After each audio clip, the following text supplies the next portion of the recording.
Daeho Kim stood in the center of the council chamber and felt very small. The room was enormous, bigger than any building he had ever seen on Earth. Thousands of alien creatures sat in rows that went up and up until they disappeared into darkness. Some had wings. Some had too many eyes. Some didn't look like living things at all. They were all looking at him. Daeho was Earth's ambassador. He had been a soldier once, then a diplomat. Now he was the man who had to sign away humanity's right to defend itself. His hands were sweating inside his formal gloves. The document floated in front of him, glowing blue in the dim light. It was written in 50 different languages. The human version was very clear. Earth could have trading ships. Earth could have science vessels. Earth could have colony transports to carry people to new worlds. But Earth could never ever build warships, not one, not ever. The alien who spoke was called Talvish. He was the high executor of the Vrexian Dominion, the most powerful empire in the galaxy. His species looked like wolves that walked on two legs, covered in dark purple fur. When he talked, his teeth showed. Humanity has proven itself to be violent, Talvish said. His voice echoed through the chamber. Your species fought wars on your own planet for thousands of years. When you reached your moon, you fought there too. When you built stations around Mars, you fought over them. Your colony on Europa rebelled, and you killed 3,000 of your own people to stop them. Daeho wanted to argue. He wanted to explain that humanity had learned from those mistakes. He wanted to say that every species probably had a bloody history, but he had been ordered to stay quiet. Earth needed to join the Galactic Council. Without it, humanity would be alone in a universe full of beings who had faster ships and better weapons. The Council has decided, Talvish continued, that humanity poses a risk to galactic peace. You will be allowed to join our community. You will be allowed to trade and grow, but you will do so without weapons. This is not a punishment. This is protection. We are protecting you from yourselves. Other aliens made sounds. Some were agreeing. Some might have been laughing. Daeho couldn't tell. The document was still floating in front of him. All he had to do was touch it with his finger. His signature would appear. Earth would be bound by this treaty for 50 years. 50 years of being helpless. He thought about the warships orbiting Earth right now. The EDF Valiant, the EDF Soulstar, the EDF Remember Titan, good ships with good crews. Within a year, they would all be scrapped, turned into metal for building houses or farming equipment. Daeho reached out and touched the document. His name appeared in glowing letters. It was done. Far above Earth in the orbital station called Sanctuary 7, Captain Ji-Won Park watched the signing ceremony on a screen. She was in her quarters alone. She had dismissed her crew because she didn't want them to see her face right now. Ji-Won was 42 years old. She had been in the Earth Defense Force since she was 18. She had flown fighter ships in the Mars conflicts. She had commanded a destroyer during the Europa Rebellion. She still had nightmares about that. About giving orders that killed people. About being right to give those orders even though they still haunted her. Now there would be no more Earth Defense Force. No more warships. No more warriors. She watched Daeho sign the treaty and felt something cold settle in her stomach. It wasn't anger exactly. It was the feeling a soldier gets when they know a battle is already lost. Captain Park? A voice came through her door. It was her first officer, Lieutenant Tae-Yang Moon. Come in, she said. Tae-Yang entered. He was young, only 26, and he looked worried. Captain, the crew wants to know if there's any news. It's done, Ji-Won said. The treaty is signed. We have 6 months to decommission the fleet. Tae-Yang's jaw tightened. What will happen to us? Reassignment. The government is creating a civilian space agency. Some of us will become cargo haulers. Some will work on colony ships. Some will retire. She looked at him. You're young. You'll be fine. And you, Captain? Ji-Won didn't answer. She was looking at the screen again. The council chamber was empty now except for Talvish and a few other Vrexian officials. They were talking to each other, and even though there was no sound, she could tell they were pleased. Beneath the moon, in tunnels that had been dug for mining and then abandoned, engineer Minho Choi was working. The tunnels were dark and cold. The air was thin, but Minho didn't mind. He was too focused on what he was building. On his workbench was a design. It showed a ship. To anyone else, it would look like a cargo hauler. Big storage pods, simple engines. Nothing special, but Minho saw something different. He saw where weapons could be mounted if you took off those storage pods. He saw how those simple engines could be pushed to military speeds if you removed their safety limits. He saw how the cargo areas could be filled with missiles instead of trade goods.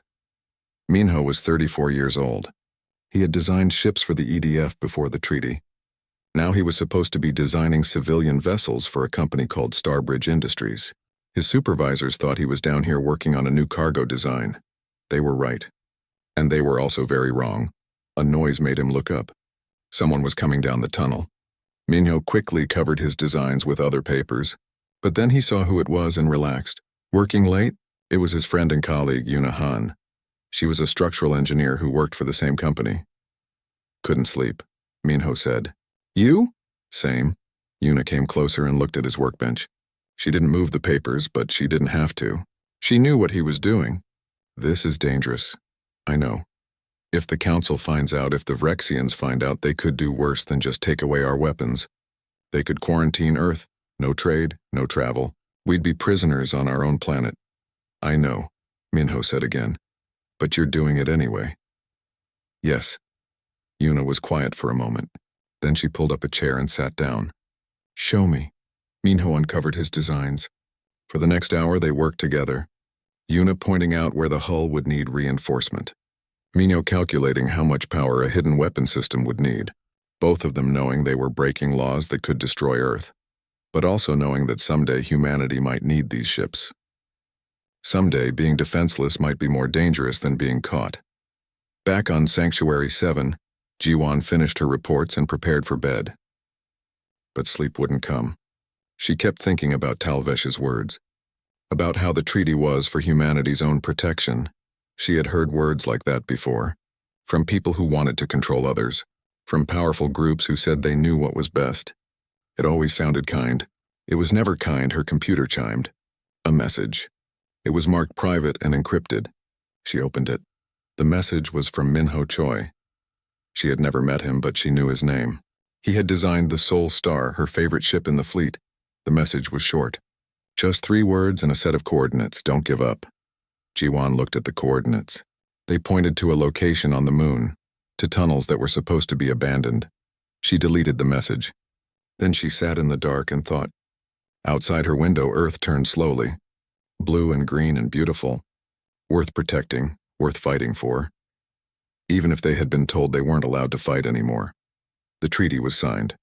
Humanity had agreed to be helpless. But Jiwan thought about Minho working in those dark tunnels. She thought about the designs he must be making. She thought about what else might be hiding in the abandoned places, in the shadows where the Council didn't look. Maybe they had signed a treaty, but maybe that treaty didn't mean what the Vrexians thought it meant. Maybe humanity was just getting started. 10 years passed, Earth grew. New colonies were established on 3 worlds. Trade routes expanded. Human merchants traveled to alien markets and sold everything from music to medicine. The Galactic Council's inspectors visited twice a year. They checked shipyards and factories. They looked at designs and production records. They found nothing wrong. Humanity was following the treaty perfectly. The inspectors never thought to look beneath the moon. Minho Choi was now 44 years old. His hair was starting to turn gray. He had become the chief designer at Starbridge Industries, and everyone agreed he was brilliant at creating civilian ships. His cargo haulers were the most efficient in human space. His colony transports could carry more people more safely than any competitor's designs. No one except a few people knew what else he was building. The tunnels beneath the moon had grown. What started as a small workshop was now a massive facility that stretched for hundreds of kilometers. Workers called it the ghost yards. Everything built there was invisible. Everything designed there had 2 purposes. Minho stood in the main assembly area and watched a ship take shape. To anyone looking at the records, it was Model C447, a standard cargo hauler being built for a mining company. The paperwork was perfect. The design was approved. Every part had been ordered through proper channels. But Minho saw the truth. The hull was twice as thick as it needed to be.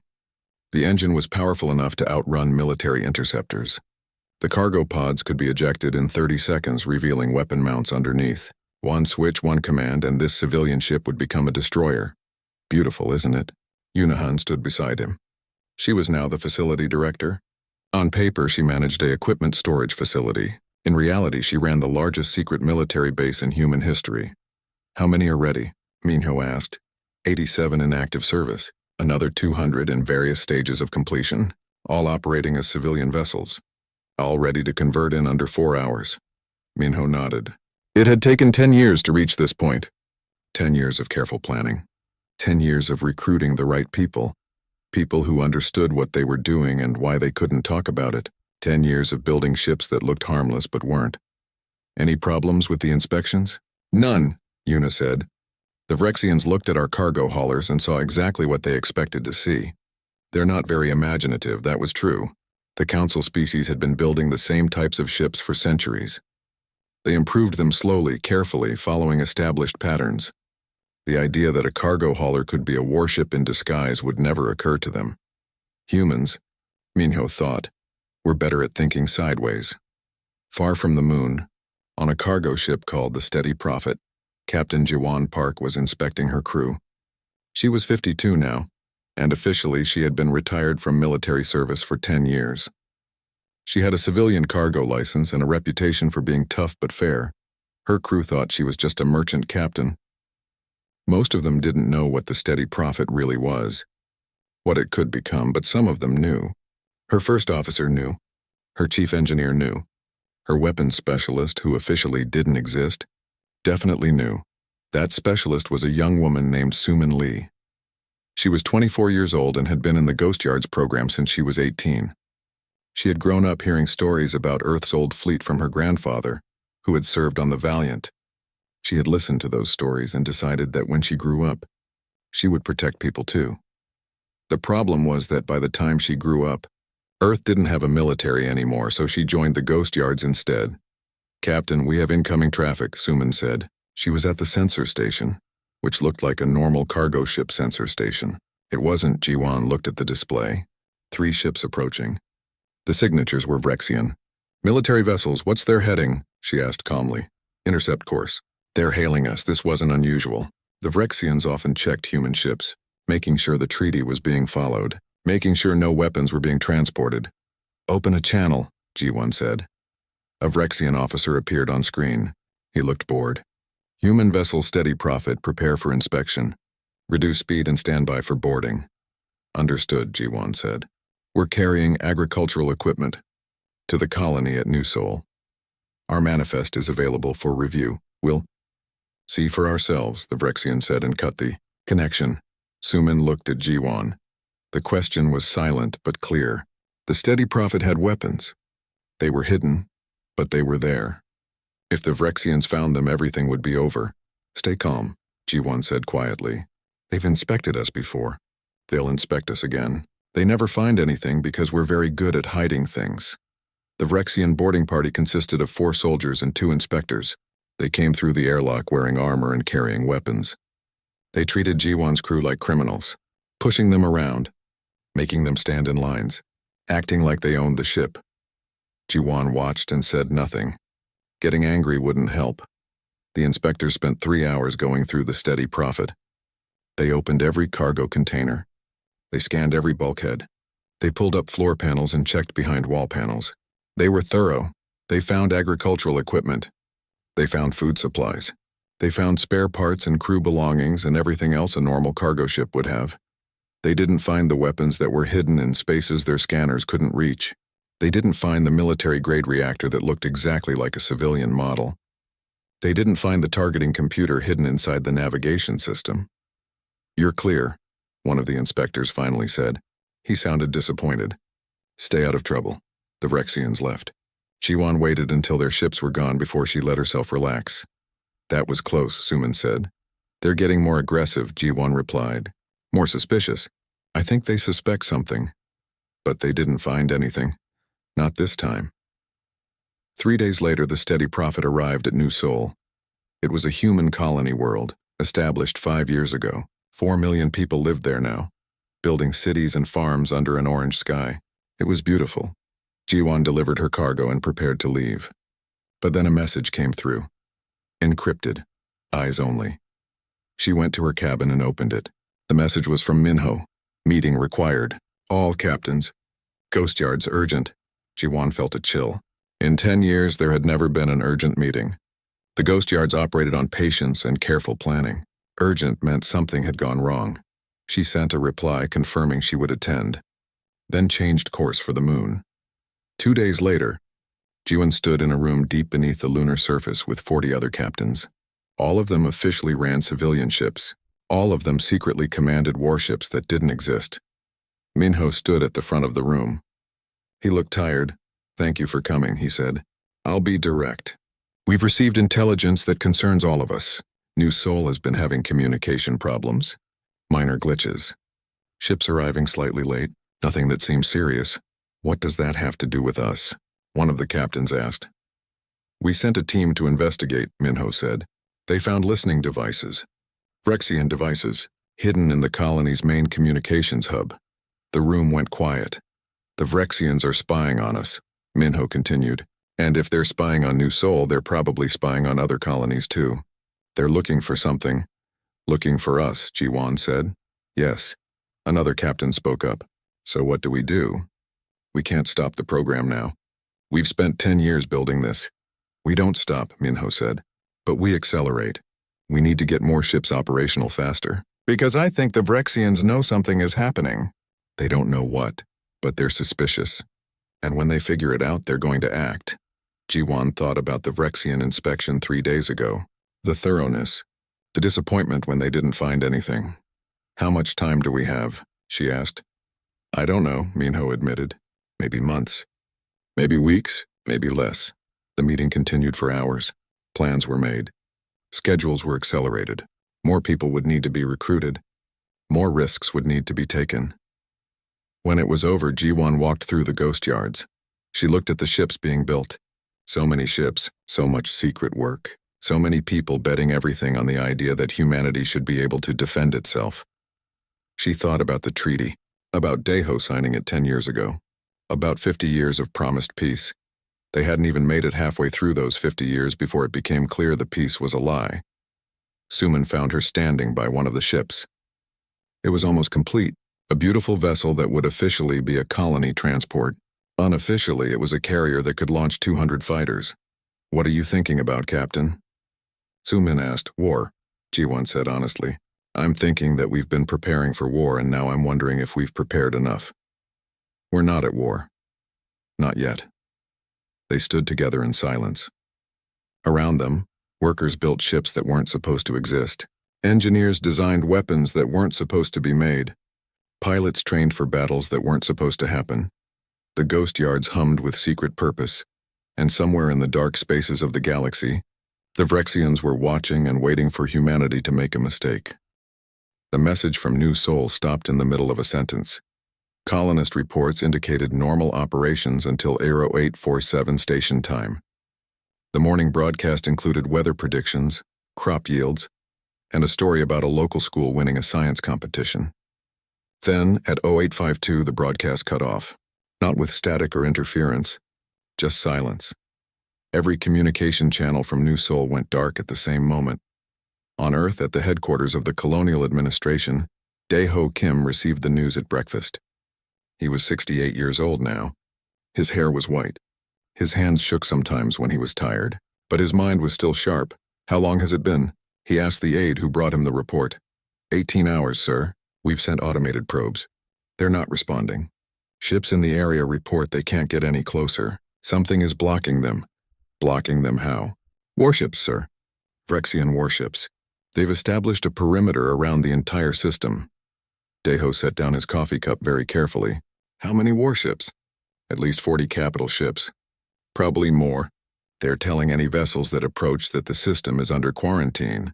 They claim there's been an outbreak of disease. That's a lie." "Yes, sir. 4 million people lived on New Seoul. 4 million humans who had gone to build new lives under an alien sky. They had families. They had children. They had dreams about the future.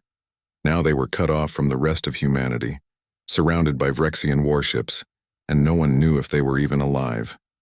Daeho stood up. "Call an emergency meeting. I want ambassadors from every major colony. I want our intelligence chiefs. And I want someone from the military." "Sir, we don't have a military." "Then get me someone who used to be in the military." 2 hours later, Dae-ho was in a conference room with 20 other people. Among them was Captain Ji-won Park. She had been called in as a logistics consultant. Everyone in the room knew what she really was. "The situation is clear," Dae-ho said without preamble. "New Seoul is under blockade. The Vrexians have cut them off.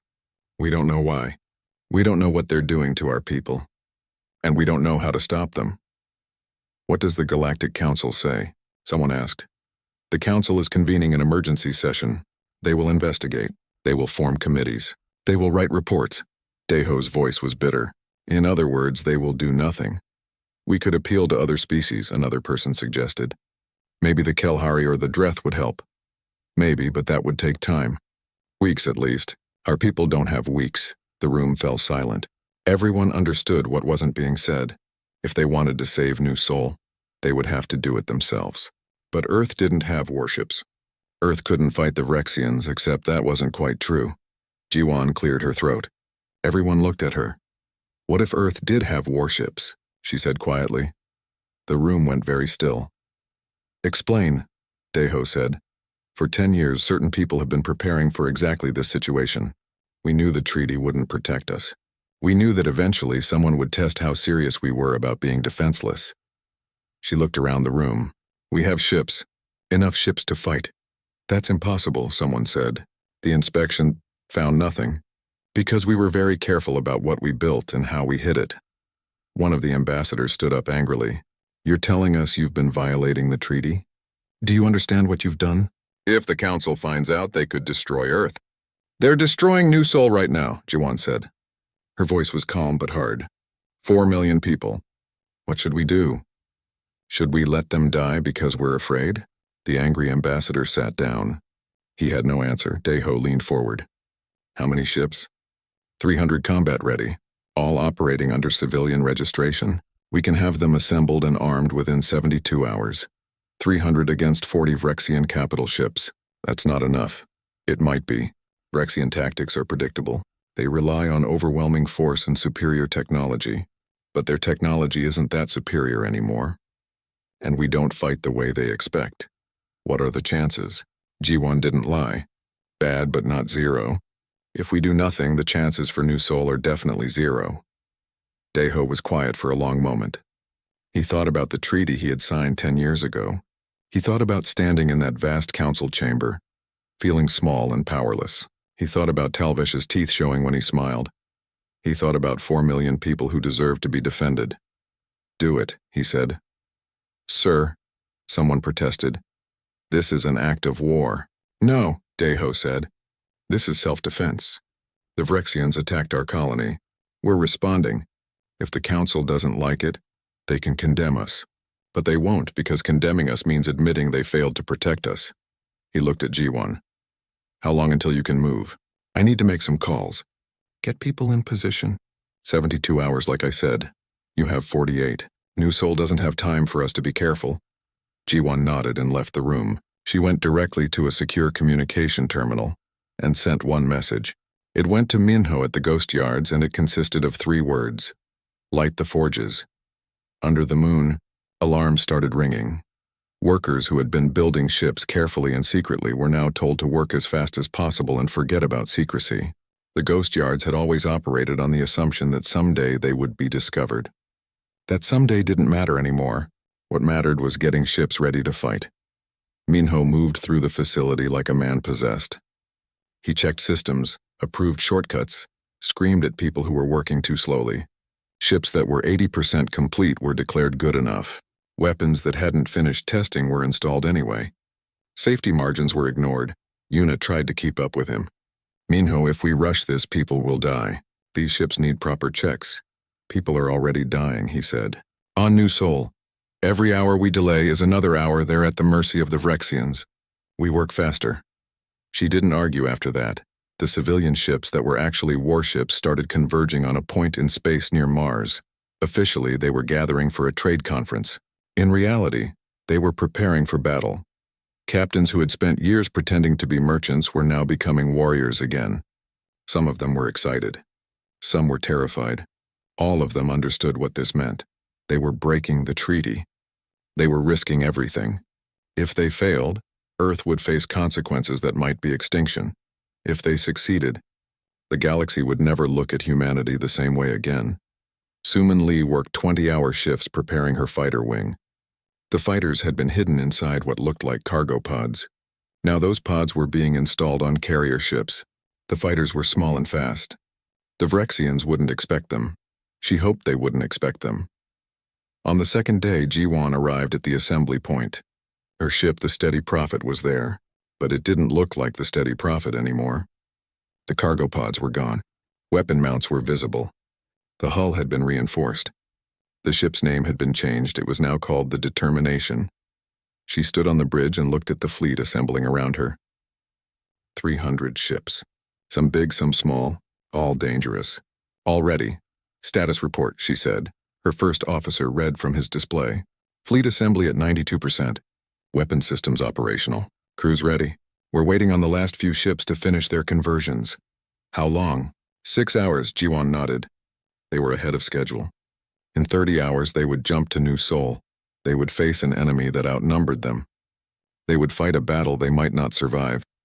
She thought about calling Earth, about talking to Daeho one more time, about asking if he was sure this was the right choice, but she already knew the answer.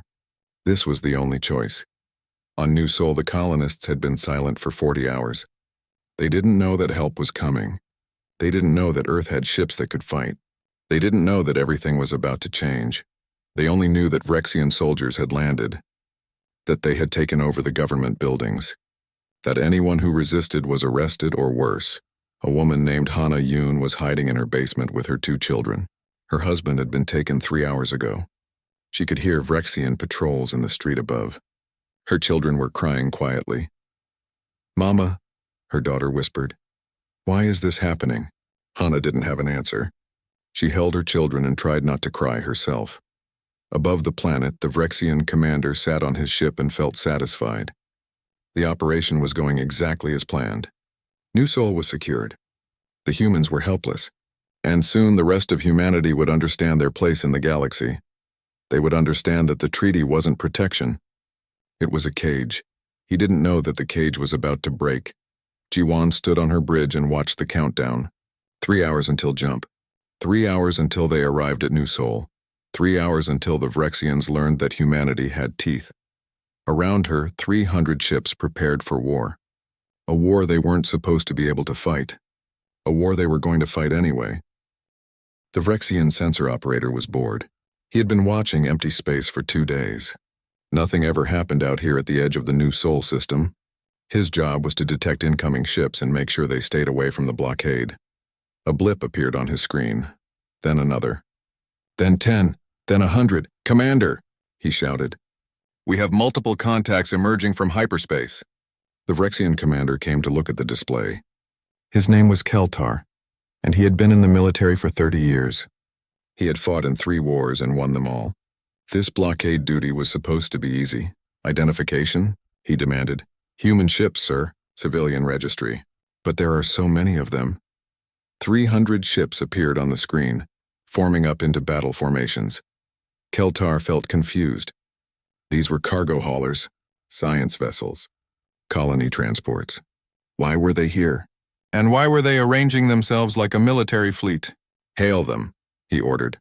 The human fleet transmitted a response. It was a woman's voice, calm and professional. "This is Captain Ji-won Park of the Earth vessel Determination. You are blockading a human colony. Withdraw immediately or face consequences." Keltar almost laughed. Was this a joke? These were civilian ships. Unarmed transports. They couldn't possibly be threatening him. "Human vessels, you are in violation of Galactic Council protocols. This system is under quarantine. Turn back immediately. Negative. Release the colony or we will release it ourselves." Now Keltar did laugh. His officers laughed too. The idea that cargo haulers could threaten Vrexian warships was absurd. "Human vessels, if you do not turn back, we will be forced to disable your ships. Your vessels are not armed. This is your final warning." There was a pause. Then Ji-won's voice came back. "You're wrong about one thing. We are armed." The cargo pods on 300 ships suddenly detached. They floated away into space, revealing what had been hidden underneath. Missile tubes, railguns, beam weapons, point defense systems. The civilian ships weren't civilian at all. All ships, Jiwan said, her voice now broadcast to her entire fleet. Weapons free. Show them what humans do when you threaten our families. The Determination fired first. A railgun round crossed the distance between ships at a significant fraction of light speed. It hit a Vrexian cruiser before the shields could adjust. The round punched through armor like paper and exploded inside the ship. The cruiser broke apart in a bloom of fire. The battle had begun. Keltar stared at his screens in shock. That wasn't possible. Humans didn't have weapons. Humans couldn't fight. The treaty, return fire, he screamed. All ships engaged the enemy. The Vrexian fleet was larger and more powerful. 47 capital ships against 300 smaller vessels. Under normal circumstances, it shouldn't have been a contest. But these weren't normal circumstances. The human ships moved in ways Vrexian vessels couldn't. They were faster, more agile. They worked together with perfect coordination, like a school of fish evading a predator. When Vrexian energy beams tried to target them, the human ships scattered and reformed, and their weapons were different. Vrexian military doctrine had been developed over centuries of fighting other council species. Everyone used energy weapons. Everyone had shields designed to deflect those weapons. The battles were slow and formal, like chess matches where both sides knew all the moves. Humans played a different game. Their missiles didn't just fly straight. They maneuvered and dodged using tiny thrusters to avoid point defense fire. Some of them were decoys that exploded early, creating clouds of debris that blocked sensors. Others waited until they were close before activating, becoming almost impossible to stop. Their railguns fired solid projectiles faster than most species thought possible. The Vrexian shields, designed for energy weapons, barely slowed them down, and the human ships themselves fought in ways that seemed insane. They used debris for cover. They coordinated attacks so that 3 or 4 ships would target one enemy vessel simultaneously, overwhelming its defenses. They even rammed when they had to, sacrificing damaged ships to cripple larger ones. Keltar had never seen anything like it. Focus fire on their flagship, he ordered. Take out their command ship. 6 Vrexian destroyers targeted the Determination. Energy beams converged on Jiwan's ship from multiple angles. The beams hit the hull and scattered. The Determination's armor wasn't normal either. It was layered with materials that absorbed and dispersed energy. The ship shuddered from the impacts but didn't break. Return fire, Jiwan said calmly. Target their lead destroyer. The Determination's main railgun fired. Then fired again. Then fired a third time in rapid succession. Each round hit the same point on the destroyer's hull. The first round cracked the shields. The second penetrated the armor. The third went inside and detonated the ship's reactor. The destroyer vanished in a flash of light. Sumin Lee was flying her fighter through hell. She led a squadron of 20 small craft, each one barely bigger than an old Earth jet. They were fast and hard to hit, which was good because there was fire everywhere. Break left, she shouted to her wingman as a Vrexian beam weapon tried to track them. Her squadron was targeting the Vrexian light destroyers, the smaller warships that were trying to flank the human capital ships. The destroyers thought they were safe from the larger human vessels. They weren't expecting fighters. Sumin lined up her shot and fired. Her fighters' missiles were tiny compared to ship-to-ship weapons, but they didn't need to be big. They just needed to hit the right spot. Her missile struck a destroyer's engine. The explosion wasn't huge, but it was enough. The destroyer lost power and started drifting. Other human fighters swarmed it, hitting sensors and weapons until the ship was helpless. That's 6, someone shouted over the comm. Stay focused, Sumin ordered. They're still outnumbering us, that was true. The Vrexians had more ships and bigger guns. Human vessels were dying. Sumin had already seen 3 of her friends' ships get hit and go dark. The battle was brutal and close, but the humans were winning. Keltar couldn't believe what he was seeing. His fleet was losing. Impossible, unthinkable. Humans were supposed to be weak. Pull back to defensive formation, he ordered. Concentrate fire. The Vrexian ships tried to regroup, but the human fleet was everywhere. They attacked from multiple directions at once. They hit weak points with surgical precision. They moved faster than his captains could react, and they weren't giving up. Even damaged human ships kept fighting. Even ships that were clearly doomed kept shooting until they exploded. It was like fighting people who had nothing to lose. Sir, we've lost 20 ships, his second officer reported. 19 more are severely damaged. We can't sustain this. Keltar looked at the display. The human fleet had lost ships too, but not as many. And they weren't slowing down. He made the hardest decision of his career. All ships retreat. Jump to hyperspace immediately. The surviving Vrexian warships turned and ran. One by one, they disappeared into the faster-than-light void, fleeing the battle they were supposed to win. The human fleet didn't pursue. They had won, but they were exhausted. Ships were damaged, crews were wounded, and there was still work to do. Jiwan stood on her bridge and let herself take one deep breath. They had done it. They had actually done it, status report, she said. 11 ships destroyed, 43 heavily damaged. Casualties are still being counted. Her first officer paused. Captain, we won. Yes, Jiwan said quietly. We did. She opened a channel to the entire fleet. All ships, this is Park. You fought well. You fought bravely. Take 1 hour to tend your wounded and repair what you can. Then we're going to the planet. We have people to rescue. On New Sol, Hana Yun heard explosions in the sky. She held her children tighter, terrified. Were the Vrexians bombing the city? Then she heard different sounds. The Vrexian soldiers in the streets were shouting. Not in anger. In fear, she risked going to a window and looking up. The sky was full of ships, human ships, and the Vrexian vessels that had been in orbit were gone. Her neighbor, an old man named Junho Kim, was standing in his doorway. He was crying. They came, he said. Earth sent ships. They came for us. All over New Sol, people emerged from hiding. They looked up at the fleet in orbit and couldn't believe what they were seeing. Earth didn't have warships. Earth couldn't fight, but Earth had fought. And Earth had won. Jiwan ordered landing parties to secure the planet. The Vrexian soldiers who had occupied New Sol surrendered quickly when they realized their support was gone. By the time the sun set, the colony was free. Jiwan stood on the surface and watched families reunite. She saw Hana Yun find her husband, who had been held in a detention facility. She saw children who had been terrified now laughing and playing. She also saw the graves. Not everyone had survived. The Vrexians had killed people, some who resisted, some who were just in the wrong place. Suman stood beside her. Captain, Earth is broadcasting the battle footage across all human networks. Everyone knows now. Everyone knows we have ships. Good, Jiwan said. The Galactic Council is demanding an explanation. They're calling it a violation of the treaty. Let them call it whatever they want. What happens now? Jiwan looked up at the stars. Out there, the Council was probably panicking. The Vrexians were regrouping. Everything was about to change. Now, she said, we prepare for what comes next. Because the Vrexians... The Galactic Council chamber had never been so loud. 3,000 representatives from across the galaxy were shouting. Some were shouting at Earth's delegation. Some were shouting at each other.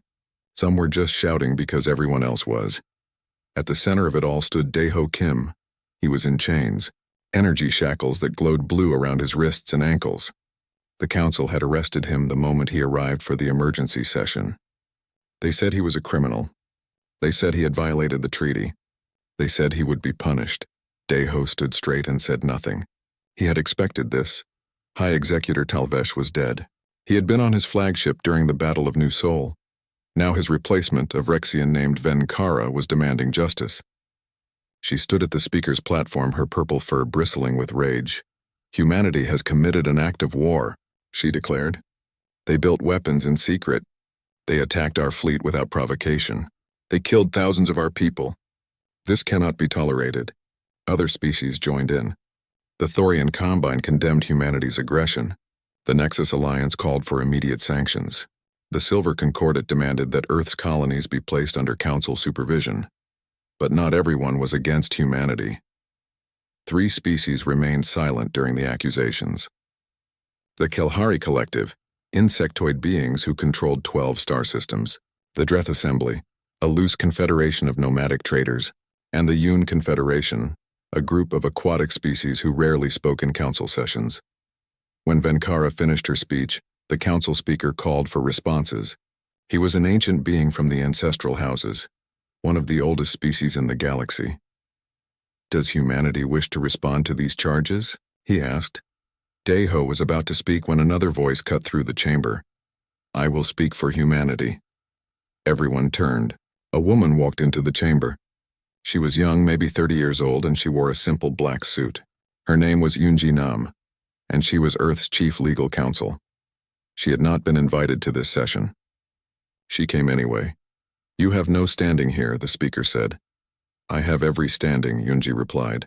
"You've arrested our ambassador without charging him with a crime. You're conducting a trial without allowing a defense. That violates your own laws." The chamber fell quiet. She was right. The council had rules about how trials were conducted, and they were breaking those rules. The speaker looked uncomfortable. "Very well. You may speak, but be brief." Yoonji walked to the center of the chamber. She looked small in that vast space, but her voice was strong. "Humanity is accused of building weapons in violation of the Treaty of Broken Stars," she said. "Let me be clear. We did build weapons. We built ships that can fight, and we use them to defend our people," Venkara snarled. "You admit your crime." "Crime?" Yoonji turned to face her. "Is it a crime to defend yourself? Is it a crime to protect 4 million innocent people from an illegal blockade? The blockade was legitimate. New Seoul was under quarantine. There was no disease. Your forces invaded our colony, detained our citizens, and cut off all communication. That's not quarantine. That's occupation. You're lying." Yoonji pulled out a small device and activated it. A hologram appeared in the center of the chamber. It showed footage from New Seoul. Vrexian soldiers breaking into homes. People being dragged away. Children crying. The chamber went quiet. "These are our people," Yoonji said. "This is what your quarantine looked like. We asked the council for help. You did nothing. So we helped ourselves." The speaker cleared his throat. "The blockade was a Vrexian internal matter. New Seoul is a human colony. How is that internal to the Vrexians?" "No one had an answer for that," Yoonji continued. "The treaty states that humanity cannot build warships, but it doesn't define what a warship is. We built civilian vessels with civilian purposes. If those vessels can also defend themselves, is that our fault or yours for writing a bad treaty?" Several species started arguing about that. Lawyers and diplomats loved arguing about definitions. "The point is irrelevant," Venkara shouted. "You attacked our fleet. You killed our people. After your fleet blockaded our world and your soldiers occupied our colony, we defended ourselves. That's not aggression. That's survival." Venkara was about to respond when another voice spoke up. It was the representative from the Kelhari Collective, a being named Kreshtal. He rarely spoke in council sessions, but when he did, people listened. "I have a question," Kreshtal said. His voice sounded like clicking insects translated by machines into words. "High Executor Venkara, why did your forces blockade New Seoul?" Venkara hesitated. There were reports of illegal activity. "What kind of illegal activity?" "That information is classified." "How convenient." Kreshtal's mandibles clicked in what might have been laughter. "You invade a human colony for classified reasons, and when they defend themselves, you call them criminals. The Kelhari Collective finds this logic questionable." A representative from the Dreth Assembly spoke next. Her name was Thressa, and she was covered in scales that changed color when she talked. "The Dreth Assembly also has questions. The treaty was meant to prevent human aggression. But humanity has been peaceful for 10 years. The only aggression we've seen came from the Vrexians. Perhaps the wrong species is on trial today." The chamber erupted again. Species that supported the Vrexians shouted at the Kelhari and Dreth. Species that were neutral started asking questions. The whole thing was turning into chaos. The speaker called for order, but it took several minutes for the noise to die down. "This council will vote on sanctions against humanity," he finally said. "All in favor—" Wait, another voice. This time from the Yoon Confederation. Their representative was a being that looked like a floating jellyfish in a water-filled sphere. He spoke through vibrations that machines translated. "The Yoon Confederation wishes to make a statement. We have been members of this council for 300 years. In that time, we have followed every rule. We have paid every tribute. We have accepted every limitation placed upon us, and we are tired. This was shocking. The Yoon never complained. They never challenged anything. 17 species in this chamber operate under treaties similar to humanity's. We are told these treaties protect us, but they don't. They keep us weak so the strong can control us. The Vrexian dominion grows larger every year. The Thorian Combine expands its influence, and species like ours, like the Kelhari, like the Dreth, like humanity, are told to be grateful for our place." The Yoon representative paused. Humanity refused to be grateful. Humanity chose to be strong. And now they are being punished for surviving. The UN Confederation votes against all sanctions. The chamber exploded. For the first time in generations, minor species were openly challenging the Council's power structure. Kreshtal stood. The Kelhari Collective also votes against sanctions. Thressa followed. The Dreth Assembly votes against sanctions. Other species started shouting. Some in anger. Some in agreement. The vote that was supposed to be simple was falling apart. On Earth, Minho watched the broadcast and felt hope for the first time in weeks. He was at the ghost yards, which weren't ghost yards anymore. They were just yards now. Everyone knew about them. The secret was out, but that was okay, because they weren't alone anymore. Yuna stood beside him. 3 species stood with us. That's more than we expected. It's a start, Minho said. Ships continued to roll out of the yards. More warships. Better warships. Because even though 3 species had voted against sanctions, many more had voted for them. The council was divided, but the Vrexians weren't. Intelligence reports said the Dominion was mobilizing everything they had. Every ship. Every soldier. Every weapon. They were preparing for war. Not just to punish humanity, but to make an example. To show the galaxy what happened when minor species got ideas about defending themselves. G1 was in orbit above Earth, drilling her crews. The Battle of New Sol had been a victory, but it had also shown weaknesses. Ships that weren't quite ready for combat, weapons that malfunctioned, crews that panicked under fire. They had won against 47 Rexian ships, but the Dominion had thousands. Suman was training new pilots. After New Sol, thousands of young people had volunteered to fly fighters. They all wanted to protect Earth.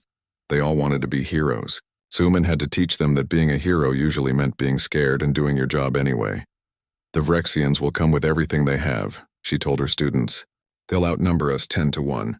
Maybe more. Some of you will die. Probably a lot of you will die. But if we don't stop them, everyone dies. So we fly, we fight, and we don't give up. Understand? The students nodded. Some looked brave. Some looked terrified. All of them looked determined. Back in the council chamber, the vote was finally taken. The results were close but clear. Sanctions against humanity passed. Earth's colonies would face trade restrictions. Human ships would be subject to inspections. Earth's government would pay reparations to the Vrexians. Deho listened to the verdict and smiled. They could pass all the sanctions they wanted. It didn't matter anymore. Yunji saw his smile and understood. The council thought they were punishing humanity. What they were really doing was forcing humanity to become independent, to build their own economy, to rely on themselves instead of on council trade. The sanctions would make humanity stronger, not weaker.